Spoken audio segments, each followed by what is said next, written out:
Say we flip Steph Curry and Larry Bird. Let's say we put Steph Curry with Kevin McHale, Robert Parrish, Dennis Johnson, Danny Ainge, and them. How would he might do with his style? And put Larry Bird with Klay Thompson, Kevin Durant, Draymond Green. How might it look? Well, I mention it because they two of the greatest shooters ever. Oh, back in the day, Larry Bird was considered the end-all be-all as a shooter. And Steph Curry is considered that dude now. So imagine if you could flip. How would Steph Curry play with Casey Jones' style and offenses and the way they ran sets? And how would Larry Bird fare with Steve Kerr's offensive sets and working with Klay and no dribbles and penetration and movement and how they defended? Who would have the edge? It is a compelling argument in the case because these guys were both the leaders of the teams and they very versatile and they had a way of setting the stage up. You know, Bird was considered more of the big time shooter, but Steph's hit big shots in his career. And they two of the 10 greatest players ever. I don't care what nobody says. You can rank them however you want.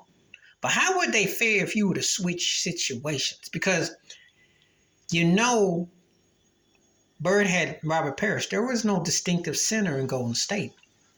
And how would Steph play with a Robert Parrish and a Kevin McHale and come off with sweeps and screens? And would he be able to flourish shooting on the perimeter with that Boston squad or that front?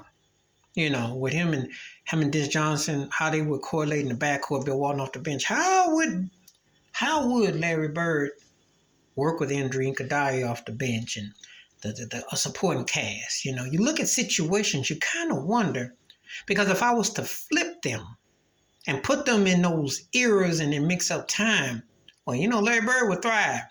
Steph would get his points off because a lot of people forget in the 80s, there was high scoring. You know, Detroit, San Antonio, Denver, Philadelphia, Milwaukee.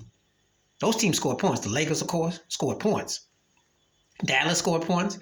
Run TMC with Golden State. Remember, Utah scored points too. I mean, it wasn't to the 90s that they did that drag them out 83 to 81 final. Back in the 80s had everything. That's why it's still my favorite era of NBA because teams had identity, teams played defense, they knocked you on your butt, but you could score too.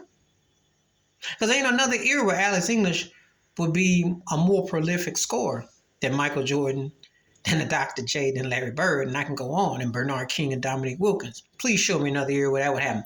It wouldn't happen in the 90s, it wouldn't happen in the 00s, and it wouldn't happen now. Because usually a big-time star kind of goes hand-in-hand, but it happened then. But anyway, what would you like if Steph went to the Celtics back then and Larry came to Dubs now? What do you think would happen? Please hit like, subscribe, welcome thoughts, comments, and I do respond. Thank you. Wash your hands, keep your mind clear, watch out for another Chevy if you're liking my beats.